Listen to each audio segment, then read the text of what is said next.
The following podcast is a Dear Media production.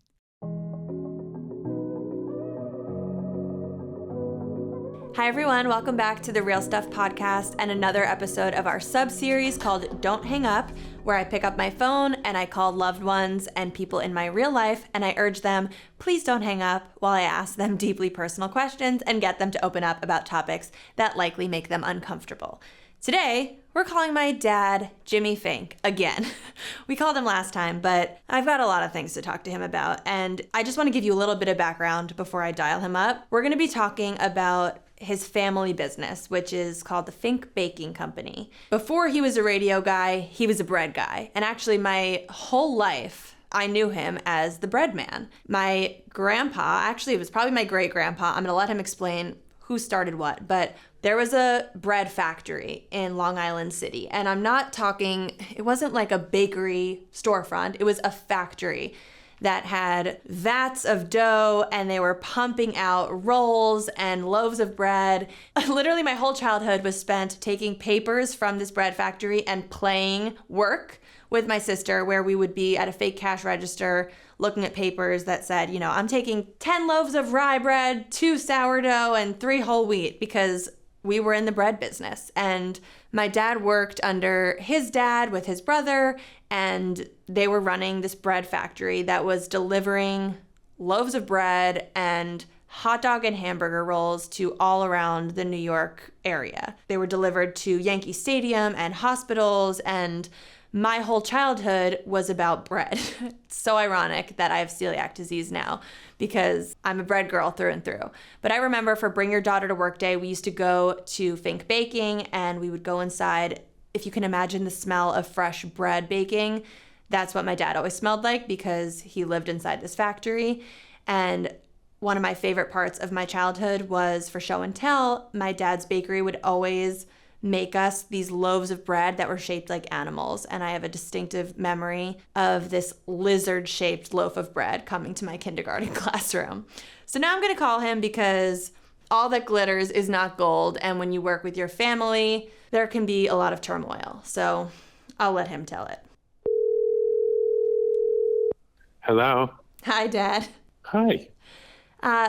Don't hang up, but... Who is this again? I'm kidding.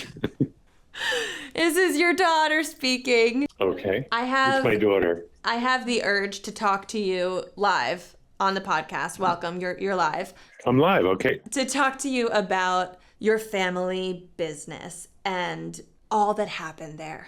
Okay. I did give a little bit of background about Fink Baking, but you could probably say it better. So maybe you can give people a little log line, what the business was about, who owned it, where it came from, and then how you got involved, and then where it ended up. Okay, so my great-grandfather and grandmother came here from Eastern Europe. I never knew them. They died before I was born. They came in the 1888, and they opened up a corner bakery in the section of Manhattan that was called Germantown because they spoke German. And that was in the East Side in the 70s and 80s and 60s. And they opened a corner bakery. And after a period of time, my grandfather, who I knew, decided that rather than have just a corner bake shop selling to the people who lived in the neighborhood, that it might be better to build like a bread factory that could serve restaurants, hospitals, hotels, schools, and be sort of a wholesale bakery rather than a small retail bakery. And that's what he did. And that bakery grew and grew and grew until in the 1960s, they moved from a plant in Manhattan to an actual big bread factory, 300,000 square feet, that was located in Queens, a big modern bakery, the one that you knew when you were very young. And we were making the bread for New York City restaurants, diners, hotels, the Yankee Stadium, MetLife Stadium, all of the, Madison Square Garden, all the big arenas and sports venues and hospitals and hotels and the New York City public schools. And it turned out to be a very big company. And the way it grew to be a big company, even though it was a family business, was we merged with other family businesses over the course of time. And what that meant is that there were other partners in the business besides people in my family. When we took over a company, the people who owned that company came in, and even though it was still called Fink Bakery, they became part of the management of Fink Bakery. And over time, there were a lot of different companies that we took over or merged with. And that's what sort of creates tension in a family business when there are other people who are not in the family, but are still part of the business and owners of the business. I'm always on the hunt for products that not only taste good and promise to do something amazing for me, but that actually deliver what they promise. And Happy Mammoth has been that product for me. Their prebiotic collagen protein is not just about hair, skin, and nails, although yes, it does absolutely improve that, but it goes way deeper than that. So this formula combines grass-fed collagen with prebiotic fibers that support your gut. And as we all know, when your gut is happy, it improves everything about your life. What I mean by this is less occasional gut issues, that steady energy, and also just that boost in your overall mood and well-being. I know a lot of people add this prebiotic collagen protein into their morning routine, and that's just a great way to kick off the day. I personally really like to focus on using it around travel. Whenever I'm traveling, things just get backed up and I feel like my gut needs extra support. I also notice fewer of those midday crashes, especially when you're traveling in different time zones. I just love knowing that I'm doing something simple that's going to benefit me from the inside out. Plus, it tastes delicious. The flavor is vanilla. What I really, really love about Happy Mammoth is that this brand is dedicated to women. So they create science-backed, nature-inspired supplements that actually address our needs. And they gave me a special deal for the Real Stuff listeners. So you can try out their prebiotic collagen protein risk-free and get 15% off your entire first order with the code all caps Real Stuff. Just go to happymammoth.com and use the code all caps, one word, Real Stuff at checkout. That's 15% off today at happymammoth.com with the code Real Stuff.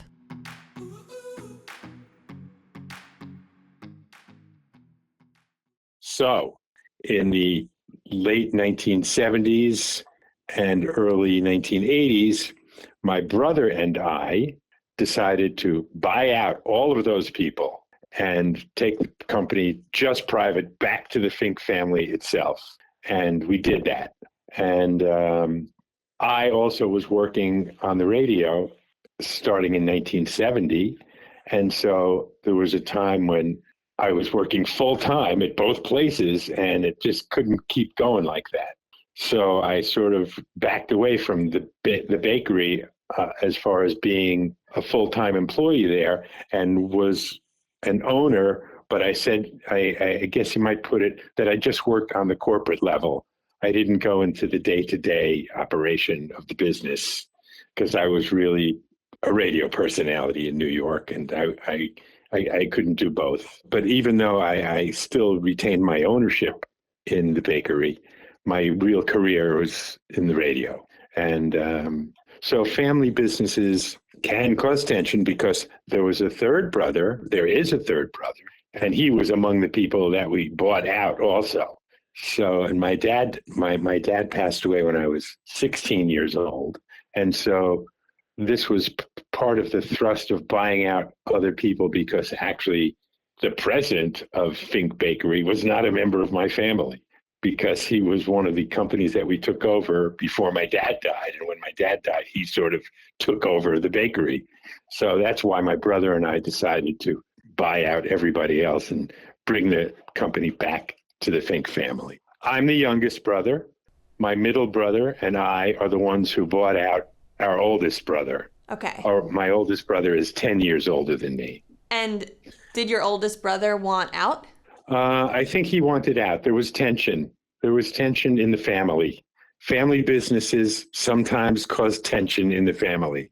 My brother did not have a great relationship. My older brother did not have a great relationship with my mother. And there was just tension in the family. I mean, I'm the one who was always friendly with everybody. You know, I was friendly with the guy who swept the floor at the bakery, you know, who was just what you call a porter. You know, I'm friendly with everybody. So I never really lost my relationship with my older brother, even though after we bought him out, he moved away. He actually was sort of in the hospitality business with his wife, working for hotels in the Caribbean. That's fun. Yeah, it was fun. We bought him out. He had a certain amount of money, and he invested that money in a company that designed hotels. But I could just tell you that generally speaking, sometimes family businesses create tension in the family, where one person wants the business to do one thing, another person wants the business to do another, and it creates tension. Was the idea that the three of you, since you guys were three sons in the family, that the three of you had 1/3 part ownership of the company until two of you bought the third out? Yeah. Well, it was actually after my mother passed away, because my mother really became the owner of my father's share of the company. And it wasn't until my mother passed away that we all actually got our own shares of the company. And then after you and your middle brother bought out the older brother, your brother had a heart attack. My brother had a heart attack in like 1997. That's the time when I backed away from the radio business for a few years to help my brother. He didn't, he had a heart attack, but he survived. Yes. I saw him last week. But yeah, and he's still around. Both of my brothers are still around. My older brother is, the oldest brother is 10 years older than me. So he's 86 years old. And I felt sort of a need to help out my brother in the business, even though I wasn't really involved in the day-to-day operation of it. I was more on the what I call the corporate level. Nevertheless, when he had a heart attack, it became necessary for me to back away from the radio business and help him in the bakery business. And because he had a heart attack, and because it's very stressful to own a big company all by yourself, we decided that it was getting to be more and more difficult to do business in the city of New York as a big company, with taxes and Con Ed bills and gas, the price of gas, because we had 100 trucks, and it just became more and more difficult. And so I sort of helped my brother wind down the company, and we sold it to somebody else. And it was so difficult to do business in the city of New York that the person we sold it to only remained in business for 18 months after we sold it. And then he went out of business and the company was no more. That happened in 2001, right after 9/11. And that made it even more difficult to do business. I feel like I was told as a kid that the person that you sold the bakery to didn't pay taxes and went to jail. I don't think he went to jail, but he wasn't the reason why he went out of business is because he was pulling cash out of the company, and rather than reinvesting in the company. The company failed after 18 months. It's just, I really wasn't involved on the corporate level at that point, so I can't specifically say why, but I can say that I know that the price of gas was high, taxes were high. We had a big piece of land in Long Island City. We had 2 unions. The wages were high. And, I can remember a time when there was people who worked there whose job was just to put bread in a carton. Their job was to take bread off a conveyor belt and put it in a carton. That person was making $25 an hour. And that was back in the late 1990s. And That was a lot. Yeah. So, and that's union labor. And, I belong to a union, in my radio business, and I understand unions. But it was difficult. And so he went out of business. Luckily for us, when we sold the company, we did not sell the property, the building, only the business. So we were basically the landlords for the company that we sold it to. And after he went out of business, we eventually sold the property. But the property itself was not caught up in the demise of the business. Right. So the property retained its value. If If you're one of those people who has tried all of the health trends out there, but you still feel like your energy levels are just not where you want it to be, it might be time for you to look deeper. And what I mean by that is going down to the cellular level. And that's where Timeline's longevity gummies come into play. First of all, not only are these the first ever longevity gummies that I've ever heard of in my life, but these are the first longevity gummies that are powered by MitoPure. And it's all designed to support strength and healthy aging from the inside out. So these gummies work by recharging your cellular batteries. It helps improve sustained energy, supports muscle strength. In fact, studies show that MitoPure can increase your muscle strength by up to 12% after just 16 weeks. Whenever we get good ingredients like this, I feel like it's always in a weird form. Sometimes it's like a powder that you might not enjoy, but I'm personally privy to gummies. I take all of my vitamins in gummy form. I took prenatals in gummy form. If it's a gummy, I want it. And so these come in gummy form, which are vegan, gluten-free, non-GMO, and free of all major allergens. There's no giant pills, no complicated routines, just a daily gummy that fits into your existing lifestyle. Plus, it's delicious. So if you are looking to stay as strong and energized as you are now as you age, then these MitoPure gummies are a simple and science-backed way to do that. And right now, Timeline is offering my listeners 20% off their order. If you want to try these out, just head over to timeline.com/realstuff to get started. That's timeline.com/realstuff for 20% off.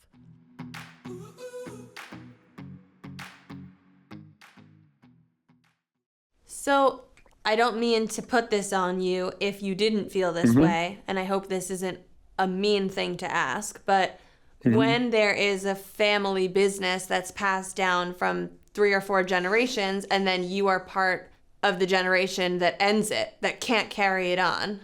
Yeah. Did that make you feel anything? Yes, it makes me feel very sad because I did my best. You know, I went in front of the unions and sort of urged them to sort of become our partners and realize that if they, you know, if they wanted the company to continue and these 400, 500 people who are working for us, if you want them to continue to have jobs, you're going to have to help us out. And they refused. So, you know, it's sad because it was a legacy that I grew up in, you know, and you grew up in it too. You know, when you were little, you came to the bakery. And when I was little, you know, I used to go to the bakery with my dad all the time. Pretty much always thought that I was going to go into the bakery business because I sort of got into the radio business as a fluke.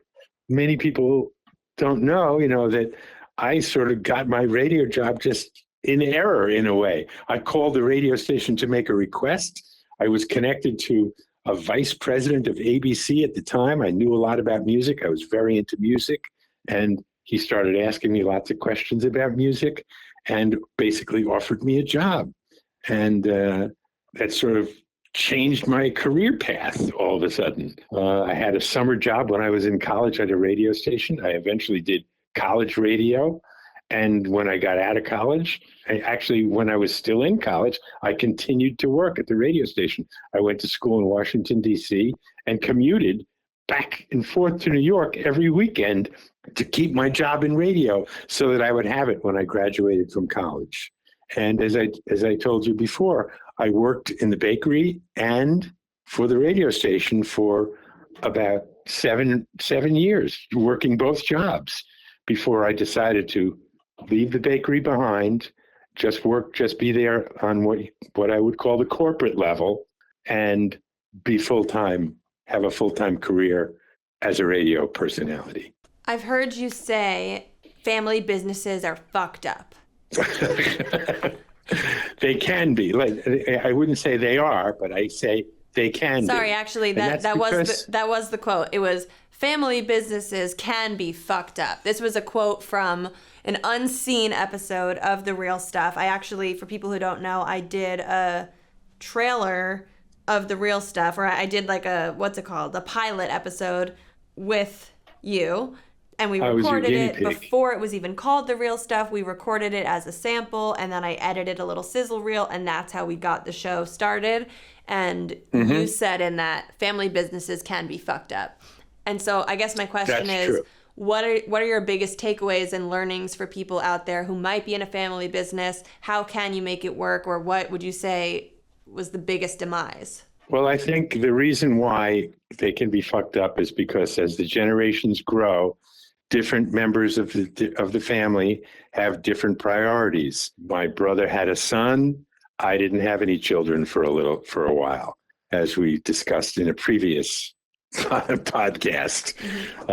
People come into the business who are your siblings' children, and it could create tension because people in the family have different priorities. Are you saying that your brother, who was involved with his son, wanted to sort of split the business between you, him, and his son? Yeah, and his son was my nephew. So and I don't know, it could create tension because everybody has different priorities. Let's look at it this way. Remember, you mentioned before that we each had 1/3 of the company. You and each of Me your and my brothers, three brothers. yes. That's right. We each had 1/3. But now, when we bought out my other brother, and my nephew would come into the company, they had 2/3, and I only had 1/3. But Right. they're one family. Right. My brother and his son are one family. I'm another family, but I only have 1/3. Yeah. Whereas before, I still only had 1/3. We each had 1/3. Right. But now one of the partners sort of was two people Right. That makes sense. in the same family, in a different family than mine. It just creates tension. It creates tension because, you might say that this guy's not pulling his fair share. And they might say that about me. They might say that about me because I'm working on the radio and I still have a big share of the company. And so I think it's just because in a family business, the different members of the family have different priorities. I'm glad we all got out of this unscathed, and we still have a good relationship with both of your brothers and their families. And Yeah. it seems like even though it was difficult to go through, and of course, as you said, it's sad that you had to end the baking lineage and put an end to this 100-year-old company, at least you guys are still close with each other as brothers. Yes, and through the demise of the company and our decision to hang on to the property and separate it from the business, that was one of the great things that we did do. That was very important for the long-term success of my priorities. It's the reason why I could send 3 kids to college, and you guys don't have any college debt. Yes. Because I'm sure there are people that that are really burdened, even in their 30s, with college debt. Mm-hmm. And sure, I worked 2 jobs for the entire time, when you were young, in order for you guys to be able to do that. Yeah. Well, I've said it before, but thank you. I'll say it again. And I'm glad that that's the way it is. Yeah. I'm glad that's the way. Me too. Well, thanks for talking. Thanks for not hanging up. And congrats on all of your success despite having to sell the legacy family business. Yeah, it's sad because I still think people still remember it. Like if ever I put a post on Facebook of an old Fink bread truck, there were all kinds of people that say, "Oh, I remember the trucks," or "I remember the great rye bread," or "I remember going into this diner and you guys had the best bread," and And also, I actually sometimes get messages. I think I've gotten a few messages from people who follow me who say, my grandpa was a driver of a Fink truck, and so always remembered your dad, to the point of what you were saying about how you were friends with everyone. I think that's been proven because people who worked in, down to janitorial positions at the bakery knew you and loved you and still think about you. Yeah, and I still think about them. Well, if you're out there and you worked at Fink Baking or you know anyone who did, Jimmy misses you. I do, and I'm sorry that the businesses, had to go away. But I always think of things like when I was growing up. There was, here's the big TWA hotel at Kennedy Airport, And there once was an airline called TWA, and it was a big airline, and everybody flew it, and it went out of business. Mm-hmm. Things don't last forever. Things do not last forever. And I can't tell you how many like stores that I used to shop at all the time that went away. And I'm sure the people who owned them were sad when they went away. And I was sad when my company went away too. And I'm still sad about it. Well, I hope you don't, carry too much of a burden of guilt about it, because it's just the times have changed. Yeah, I think maybe if I had been more in control of it, because as I said, I sort of had I was in a minority position because there were two other people. Mm-hmm. I might have done things a little bit differently, but I didn't and I couldn't. And that's the way it is. Well, let me know if you want to start a gluten-free bread factory with me. Actually, I think in my neighborhood, we could use a really good bagel store. All right. Well, I got to drive pretty far to get a good bagel. I live in a pretty big community, and I can't find a good bagel. Okay. Well, there's a business. That's a business. There's a business. That's a business. If you want to go into the bagel business, Louie, let me know. All right. I'll see you at the bagel shop. Okay. All right. Thanks for talking. Love you. Love you. Bye. Thank you so much for tuning in to the Real Stuff podcast. If you're liking the show, please head over to Apple or Spotify and leave us a written review. If you're watching on YouTube, drop a comment down below and join in the conversation. And if you're feeling called to be a guest on the show, visit luciefink.com/apply and tell us your story. Thank you so much, as always, for sharing your time and attention with us, and we will see you next time on the Real Stuff podcast. Please note that this episode may contain paid endorsements and advertisements for products and services. Individuals on the show may have a direct or indirect financial interest in products or services referred to in this episode.